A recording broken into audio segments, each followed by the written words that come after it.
I'm Matt. I'm 28, recently turned, and for the past few years, I thought I had this whole family support thing figured out. I didn't grow up with a silver spoon in my mouth, but I wasn't starving either. We were your typical middle-class family in a Midwest town where people still wave at neighbors, and everyone somehow knows if you forget to mow your lawn on Saturday. My dad worked for the city's water department for over 30 years, reliable, practical, no-nonsense kind of guy. My mom stayed home until my little brother, Brian, started high school, then took up a part-time receptionist job. They raised us with the idea that family sticks together no matter what, that helping each other out is just what you do. I bought into that hard. I believed in it. Maybe too much. I bought my first home at 25. Nothing flashy, 3-bed, 2-bath ranch on the edge of town, just past the high school football field. It was the kind of house that had good bones, but needed a bit of love. I saved for it the old-fashioned way. Long hours, skipped vacations, and enough instant ramen to make a college student wince. I work in IT, remote mostly, and after landing a decent contract with a medical software company, I had enough to scrape together a down payment and take on the mortgage solo. It felt good, like I was doing something real, something solid. When my parents hit a rough patch, Dad's pension got delayed, Mom's hours were slashed, I didn't think twice. I invited them to stay with me, rent-free. I didn't even set a deadline. As long as you need, I told them. They were hesitant at first, but not for long. Within a week, they were moved in. I cleared out the master for them and took the smaller guest room for myself. You're doing a good thing, people told me. I felt like I was. The first year was fine. Cozy even. We had dinners together most nights. My mom insisted on cooking, and I wasn't about to argue. I actually liked having them around. Mom's lasagna, Dad's occasional help fixing up odd things around the house. Brian visited sometimes on weekends, usually with laundry in hand or a new story about how college is just a scam anyway. He was 20 then, still bouncing between majors, still figuring things out. My folks always babied him, but I chalked it up to being the youngest. By year 2, things started to shift. Slowly, quietly, like a crack in the foundation you don't notice until it starts leaking. My parents got comfortable. Too comfortable.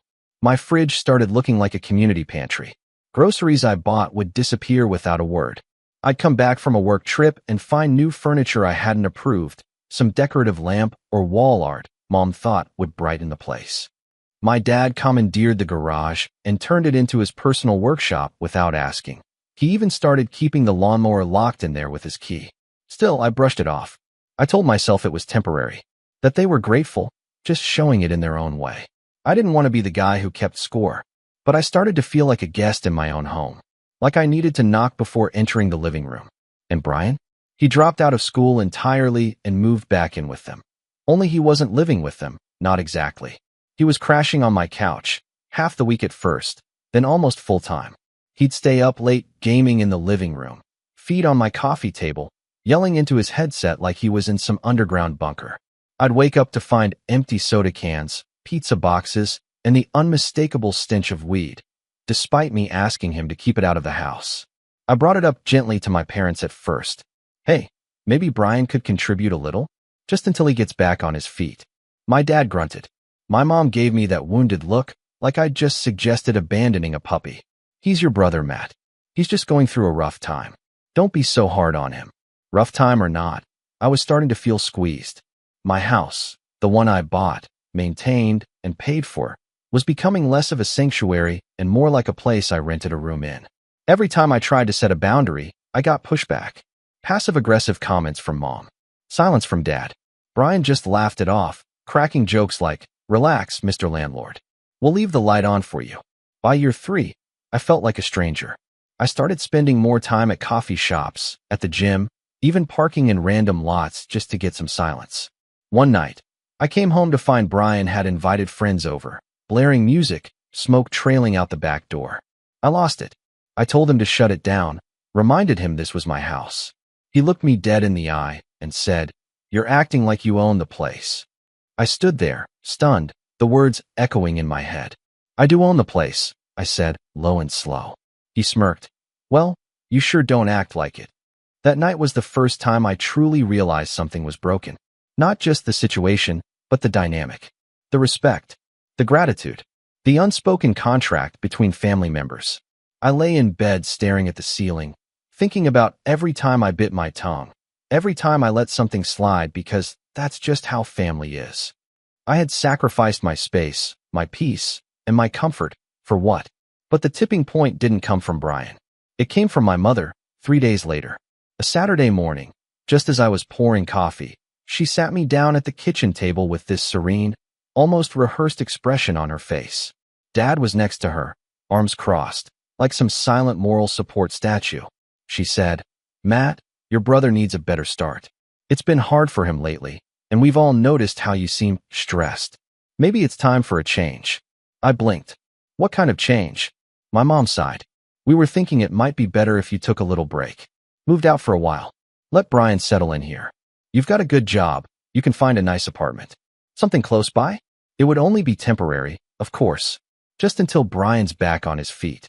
The audacity hit me like a slap. My fingers tightened around the coffee mug. I looked at my dad, searching for some kind of pushback, some hint of this being a mistake. But he just looked at me and said, "It's only fair. He's younger. He needs a foundation." I didn't answer right away. I just stared at them both. Not angry yet, just numb. Like my brain couldn't fully process what I was hearing. They were kicking me out of my own home. And not because I had done anything wrong. Not because I failed to pay the mortgage or brought chaos into the house. No, they were asking me to leave so that Brian, who paid for nothing, contributed nothing, and disrespected everything, could have a better start. I took a breath, set the mug down, and in the calmest voice I could muster, I said, "You want me to leave my house?" My mom nodded. "Just for a little while. For Brian. You're strong, Matt. You'll land on your feet." That moment changed something in me. Something deep. A quiet rage settled in. Not loud, not explosive. Just resolved. I stood up, nodded, and said, "Okay. Then I guess we all need a fresh start." And I meant it. I gave them 2 days. But that's not where the story ends. That's just where it begins. Because what they didn't realize was how long I'd been holding back. Let me tell you what happened next. I didn't slam the door. I didn't yell. I didn't throw a single insult their way. That's what caught them off guard. I think a part of them expected me to explode, maybe even storm out and leave everything behind. But I just walked upstairs, closed the door to my room, the room I'd downgraded to in my own house, and sat there in silence, staring at the walls I painted, the floor I installed, the closet I built extra shelves in so I could maximize space. Every inch of this house had my effort etched into it, and they wanted to evict me like I was a squatter. That night, I didn't sleep. My brain wouldn't shut off. It ran through every little thing I'd ignored over the past 3 years. How I stopped hosting friends because it made Dad uncomfortable. How I couldn't work in my own home office anymore because Mom turned it into her craft room. How Brian ate the leftovers I labeled Matt's lunch, do not touch, like it was some sort of dare. And now, after all that, they decided I was the one who needed to go? I waited until the next morning. Breakfast was on the table. Scrambled eggs, toast, and the smell of coffee filled the air. Mom acted like everything was normal, like she hadn't asked me to hand over my life the day before. Brian sat there, half asleep, scrolling through his phone while shoveling food into his mouth like it owed him something. I poured myself a cup of coffee, leaned against the counter, and said, "You've got 2 days." They all looked up. "What?" Dad said, blinking. "You wanted a fresh start," I replied calmly. "So I'm giving you one. You have 48 hours to pack your things and find somewhere else to live." Brian scoffed. "Wait, are you being serious right now?" Mom stood up, voice already shaking with disappointment. "Matt, this isn't what we meant. You're being irrational. We weren't kicking you out. We were asking you to help your brother." I shrugged, and I'm choosing to help myself. I left the kitchen before the argument could erupt. I wasn't in the mood for manipulation or fake tears. I went to work, closed the door, and turned off my phone. I didn't want to hear excuses. I didn't want to second-guess myself. I just needed peace, and for once, I wasn't going to apologize for it. The next 48 hours were awkward, to say the least. Mom tried the guilt angle first, leaving photo albums open on the table, making accidental comments like, "I just don't know where we'll go, but I suppose we'll figure it out somehow." Dad didn't speak much, but his silence was heavy, like I was betraying some unspoken code. Brian barely even tried. He sulked around, huffed loudly, made stupid little jabs like, "Guess some people forget who raised them." I remembered. I remembered everything. But I also remembered who paid for the plumbing repairs, who mowed the lawn every week, who stayed up filing taxes while they watched Netflix in the living room. I remembered that when Mom broke the dryer door by stuffing it too full, it was me who fixed it with a $38 replacement latch and 3 hours of online tutorials. I remembered me. When the 48 hours were up, I walked downstairs and found Mom still unpacked, Dad sitting with his arms crossed, and Brian lounging like it was any other day. I wasn't kidding, I said. I need you all out. Today. Dad stood up. You'd throw your own family onto the street. I gave you 3 years of free living, I replied. I didn't charge rent. I didn't ask for help with bills. I didn't even ask you to respect my space. But asking me to leave my own house. That was the line. You crossed it. Now it's your turn to figure things out. That afternoon, they left. Begrudgingly. Not without muttering dramatic farewells and bitter glances. I could tell Mom thought I'd cave at the last minute. She kept pausing, staring at me, waiting for some emotional breakdown. It never came. I held the door open, watched them leave, and then I locked it. I thought that would be the end of it. That maybe a few weeks of space would cool everything off. That they'd come to understand why I made the choice I did. But I should have known better. A week later, I got a call from my aunt. Matt, honey, I just wanted to let you know your parents are staying with me for a bit. They said you kicked them out to sell the house and move out of state. I blinked. What? I know. That's not even close to true. She sighed. I didn't think so. But your mom's been telling everyone you've changed. That you're cold now. Ungrateful. That she and your dad sacrificed so much, and now you've abandoned them. It was like a punch to the gut. I hadn't even had time to breathe after finally getting the house to myself, and already the smear campaign had started. I thanked my aunt for the call, then sat on the couch Brian used to hog, and just stared at the wall. They were painting me as the villain. But I still held out hope. Maybe it was all heat of the moment. Maybe they just needed time. I was wrong.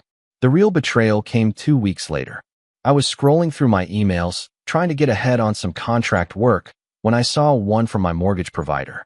Subject line, mortgage transfer request. I frowned and opened it. Apparently, someone had attempted to transfer the mortgage deed to another name. Brian's.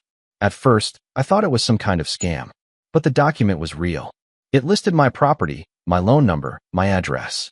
And the signature? My father's. He tried to sign over my mortgage without my permission. I froze. For a full minute, I couldn't breathe. My hands trembled as I reread the email. How was that even possible? They didn't own the house. They weren't on the title. But there it was, an official request, with a forged signature, attempting to switch ownership of my home. I called the mortgage company immediately, explained that this was fraudulent, that no such transfer was authorized, and they assured me no changes had been made. But the fact that they'd tried? That broke something in me. I called my dad. Straight to voicemail. Then I tried Mom. She picked up. Matt, she said, her voice all sweet like nothing had happened. Are you okay? Did you really try to give Brian the house? I asked, my voice low. Silence. Matt, I think you're misunderstanding. Don't, I said, cutting her off. Don't lie. I saw the paperwork. I saw Dad's signature. Her voice faltered. We thought maybe it would be easier. For you. If Brian took over. You're always traveling for work, and you said you wanted a fresh start, so we assumed. You assumed what? I snapped. That you could steal my house. We weren't stealing, Matt, she said, defensive now. You weren't using it properly. It was chaotic. You were angry all the time. Brian needs structure. A home base. You're grown. You're successful. You'll land on your feet. Those words again. You'll land on your feet. Like I was some cat being tossed out a window. I hung up. I didn't say goodbye. I didn't scream. I just ended the call and sat there, staring at my laptop screen while a strange numbness crept over me. This wasn't just about disrespect anymore. It wasn't just about favoritism or bad boundaries. They had tried to take my house. They saw what I built. Every brick, every light fixture, every damn cabinet handle I installed myself, and decided it should go to Brian. Because he was starting out. Because he needed it more.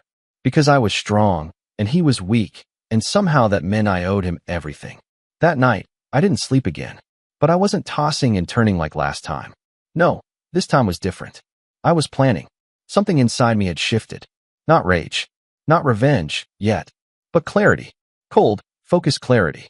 Because if they thought they could take my house, then they hadn't even begun to understand what I was capable of when I stopped holding back. And believe me, I had stopped holding back. I didn't leave the house much in the days after the forged mortgage request. I couldn't. Every time I stepped outside, I worried I'd see their faces. My parents. Brian. Maybe at the gas station. Maybe down at the diner Mom used to go to every Thursday. Maybe on the street, standing in front of my house like they still belonged there. That was the worst part. How wrong it all felt. How inverted. They were the ones who'd used me, lied to me, tried to steal from me. And yet I was the one hiding inside like a fugitive, blinds drawn, coffee going cold in my hand. I kept telling myself I was just processing, just taking time to breathe. But the truth? I was shattered. Not on the outside. I still looked like me. Still shaved. Still worked. Still made polite small talk with clients during Zoom meetings like nothing had changed. But inside, I was floating in this hollow space where all the certainty I'd once had about my family, about loyalty, about what it meant to be a good son, was just gone. And that was the real loss, I think. Not the attempted mortgage fraud. Not the betrayal. It was the death of the story I'd told myself for 28 years. The one where I believed family came first. That if I gave enough, loved hard enough, they'd always be in my corner. That being the responsible one meant something. That it mattered. Turns out, it just made me the easiest target.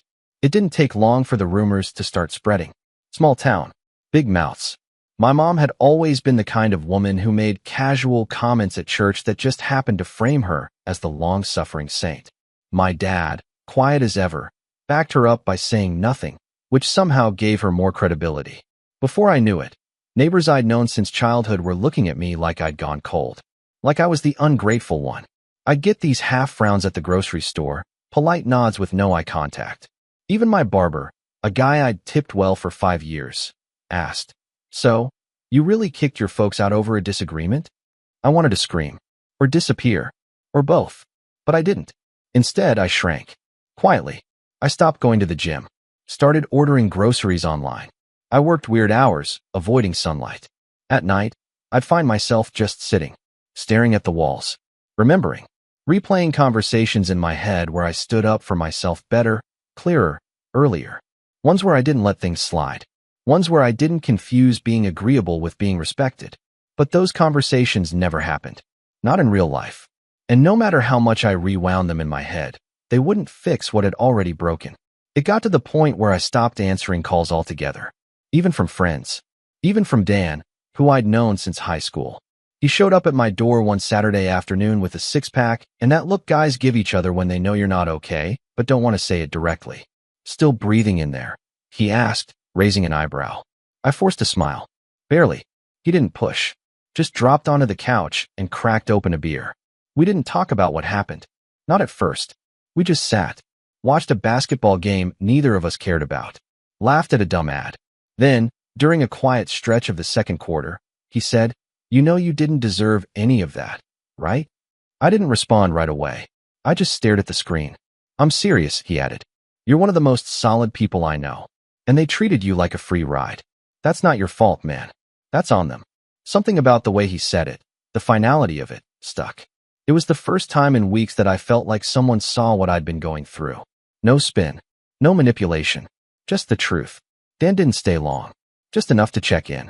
But after he left, I did something I hadn't done in months. I stood up.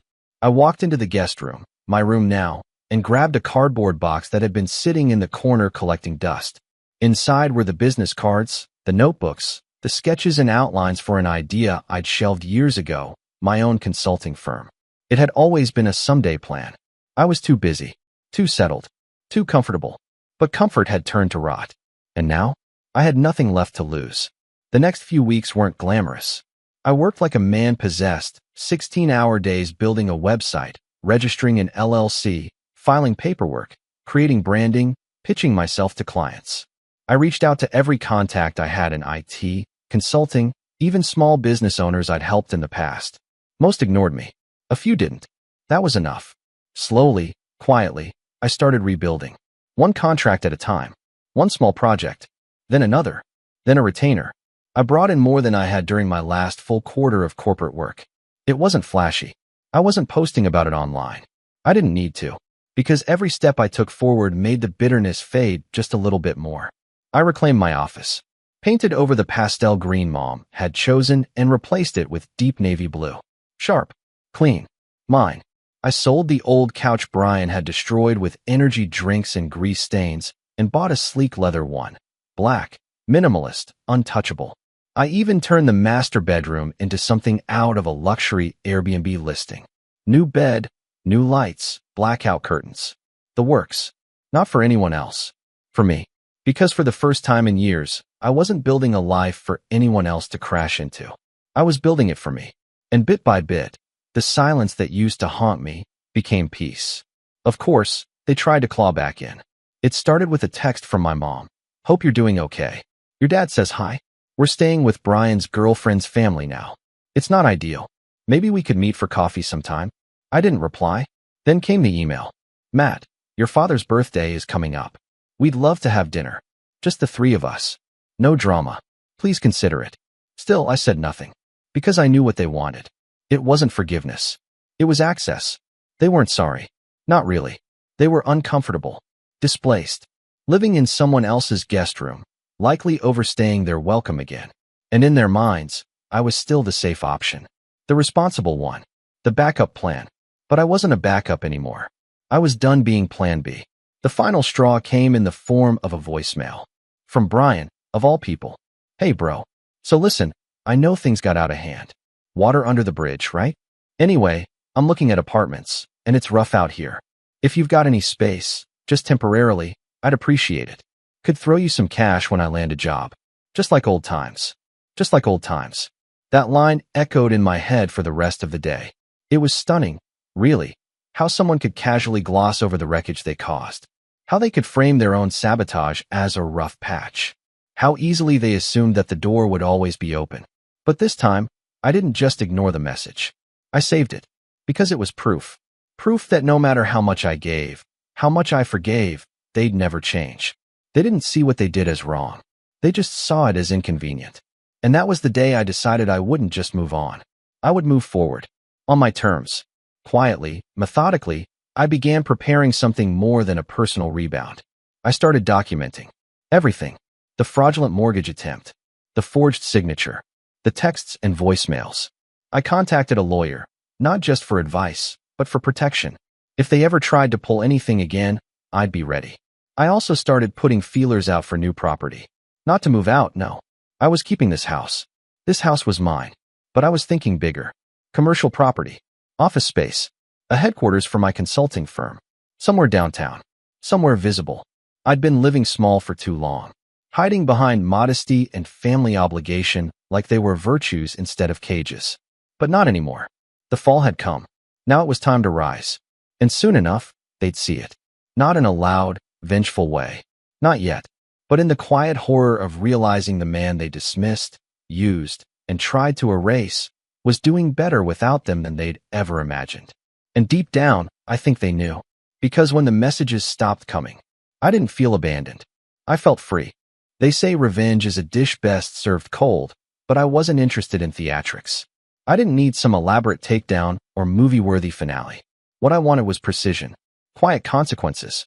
The kind that settled into people's bones slowly, day by day, until they realized the weight they carried was one they'd strapped on themselves. That's the difference between anger and clarity. Anger wants fire. Clarity wants results. And for the first time in my life, I was thinking clearly. I didn't tell anyone I was planning anything. Not Dan, not my coworkers, not even my lawyer at first. I just kept building. Publicly, it looked like I was thriving, and I was. But privately, I was also sharpening. The first step was reclaiming the narrative. My parents had always been storytellers, subtle, passive-aggressive ones. They knew how to shape perception, how to twist facts just enough to make themselves seem noble while painting everyone else as volatile or selfish. I used to let them. I figured it was harmless, that people would see through it eventually. But now their version of events was being passed around like gospel in town. I knew they were still talking. My aunt would send the occasional message, trying to mend the bridge, but really just acting as their mouthpiece. And I knew they were still bitter. So I started planting seeds. I reached out to a few old mutual acquaintances, people who'd heard their version of the story. People who had once been close to my parents, but had since drifted, some due to similar experiences, some just out of time and distance. I didn't come at them with fire or bitterness. I just talked, explained what had really happened, what I'd really done for them, and what they had tried to do to me. It wasn't about gossip.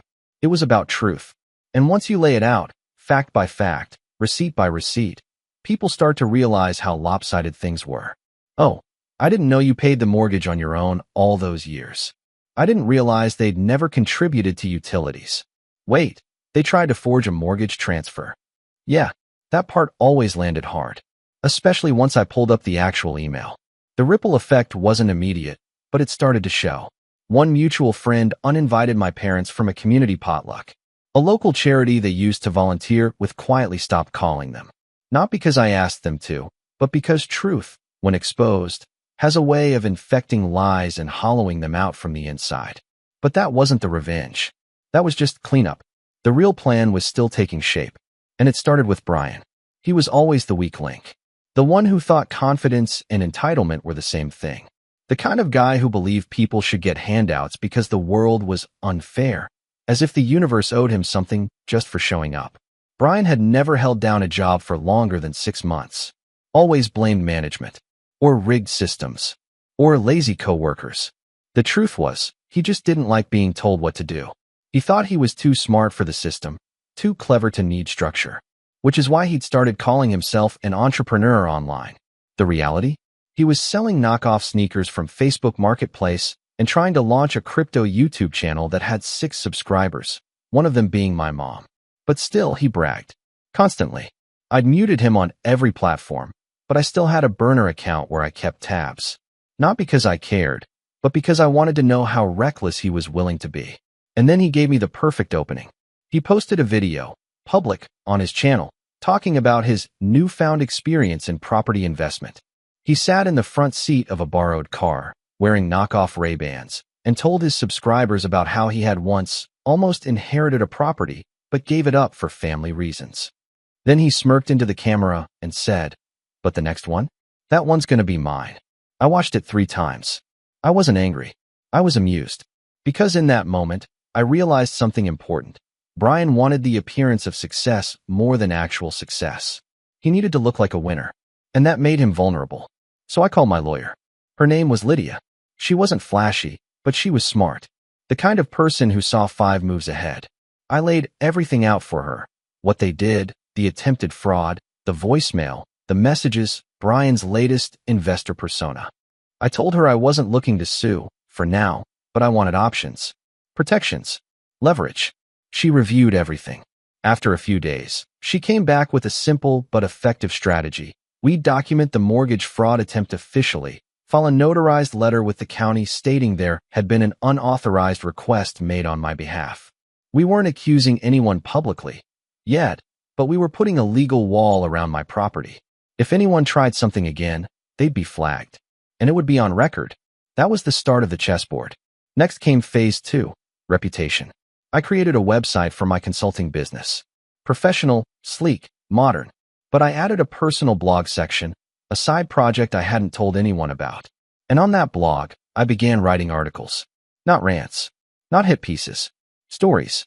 Essays about boundaries, about toxic family dynamics, about what it's like to be the responsible one in a dysfunctional system. I never named names. I never even mentioned my town. But the stories were real. And they hit home for a lot of people. The blog started gaining traction. People shared it, commented, reached out privately to thank me. It even got picked up by a mid-sized self-improvement site that syndicated 3 of my posts. Suddenly, I wasn't just Matt, the guy with a messed-up family. I was Matt, the founder, the writer, the guy who got out and built something. And that made me dangerous. Because while they were stuck spinning their same tired web of manipulation and excuses, I was building a platform and a network. One of the people who reached out after reading one of my blog posts was a real estate agent named Jordan. She had been through a similar situation. Her brother tried to sue her over a shared inheritance, and we ended up grabbing coffee just to talk. Turned out, she knew Brian's girlfriend's family. "Oh, them?" she said, smirking over the rim of her latte. "Yeah, Brian's already wearing out his welcome. Thinks he's some kind of genius investor. Keeps asking her dad for a loan to start a flipping business. I nearly laughed into my cup. I didn't say much, just listened. But the more she told me, the more pieces fell into place. Brian had told everyone he chose to walk away from the house. My parents were still painting me as a cold, emotionally stunted son who lost his way in business and had become paranoid about money. And yet, none of them had moved forward. Not a single inch. They were stagnant, floating, hoping for a miracle, or for me to cave. So I started crafting one more plan. The kind of plan that doesn't make noise, but leaves an echo. I found a small commercial building for sale. Not flashy, just a 2-story brick space on the edge of downtown, previously used by a law firm that had since relocated. It had an office, a conference room, and, most importantly, an upstairs apartment. Perfect. I bought it in cash. Didn't even flinch. Then I announced my firm's expansion. Quietly at first, just an email to my growing client list, a soft launch post on LinkedIn, a few photos of the new office being renovated. It spread faster than I expected. Old friends reached out. Old enemies noticed. And then came the whispers. Did you hear Matt opened his own building? I thought he was struggling. Isn't he the one whose parents had to leave his house? Wait, he's running a firm now? I didn't answer any of it, because the setup was almost complete. But the final stroke? That came when Brian messaged me again. No apology. No accountability. Just a simple line. Hey bro, heard you opened a new office. Pretty cool. Got room upstairs? I could help out with some side stuff. Could be fun working together. That was when I knew they hadn't changed at all. They still believed I was a fallback. They still believed I had room. They still believed I'd forget. And that was going to be their biggest mistake. Because now I wasn't just rebuilding. I was preparing. Not for reconciliation. Not for forgiveness. But for the moment they'd finally see, with perfect clarity, what it looks like when the person you underestimated decides they're done being your foundation and starts building something without you. And I promise you, that moment was coming. Revenge, when done right, doesn't need an audience. It doesn't need to be loud, messy, or vindictive. It just needs to work. And when it lands, it shouldn't look like revenge at all. It should look like consequence.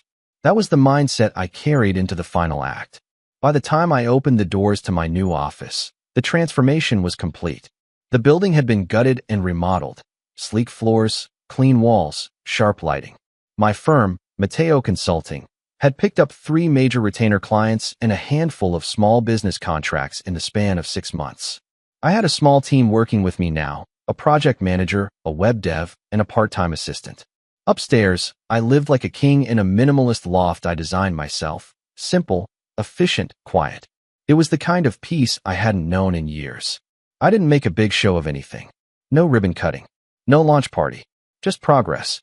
Just momentum. And they noticed. I heard from my aunt that my mother had started asking around about me again. Not directly. She'd never risk looking too curious, but through little concerned questions at church and community events. Is Matt doing okay? We haven't heard from him in so long. Poor thing, he's just so isolated now. But she knew. They knew. The whispers were getting louder. People in town weren't buying their story anymore, especially after the feature. A local business magazine had been doing a spotlight on new entrepreneurs revitalizing the downtown area, and Jordan, remember the real estate agent I met, put my name forward. I hadn't asked her to. She just thought I had a good story. The writer came by, took some photos, interviewed me about my career path, the firm, the renovation, even my philosophy on leadership and boundaries. It went live on a Wednesday. By Thursday morning, it was the top story on their homepage. The title? Reclaiming More Than a Building. How one consultant turned betrayal into a business. It didn't name my parents. It didn't have to. The opening paragraph made it clear. After a devastating breach of trust within his own family, 29-year-old Matt Greer took the pieces of what was nearly stolen and built something stronger, not just for himself, but for others seeking to break toxic cycles. It was elegant, subtle, but powerful. People noticed. That same day, I got a text from an unknown number. Mom, saw the article. Beautiful photos. We're happy for you. No apology. No admission. Just another shallow attempt to keep a toe in the door. I ignored it.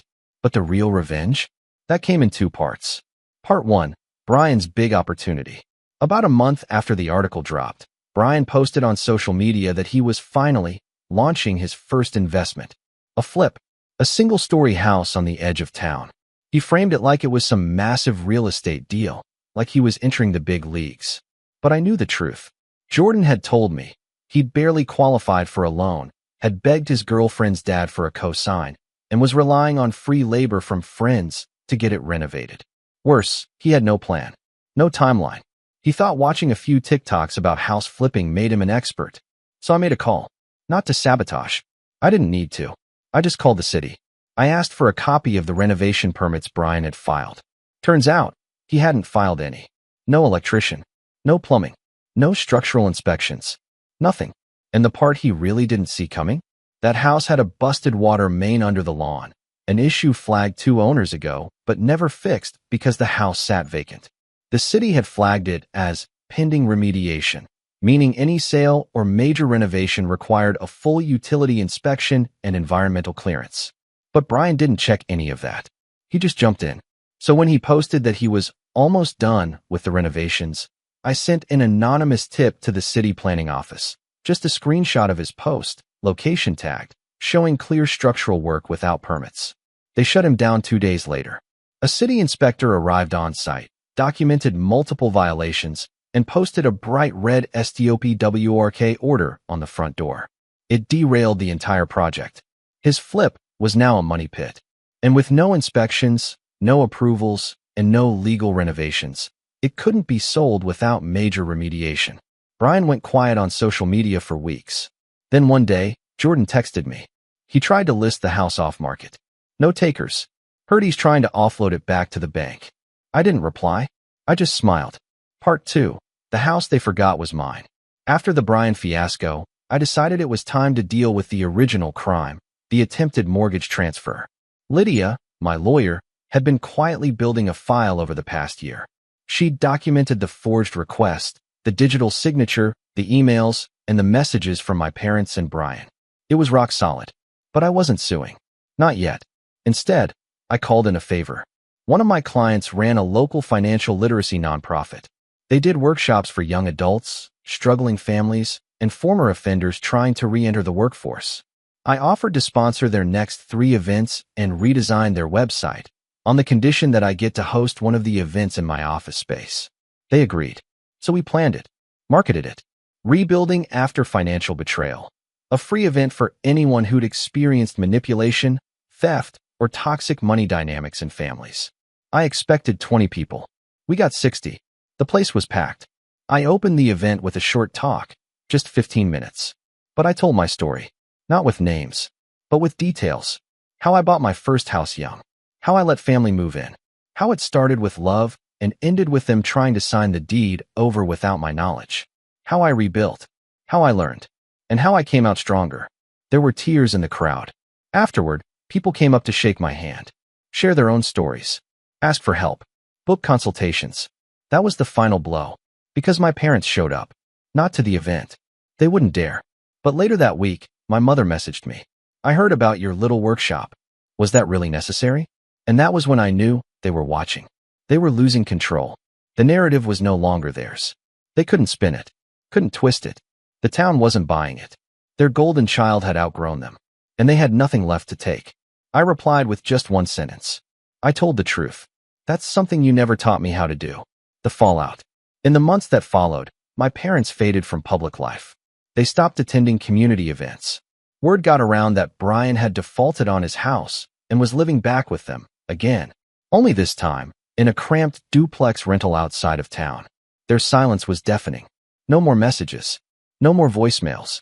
They were ghosts now. But I wasn't haunted. I was free. My firm grew.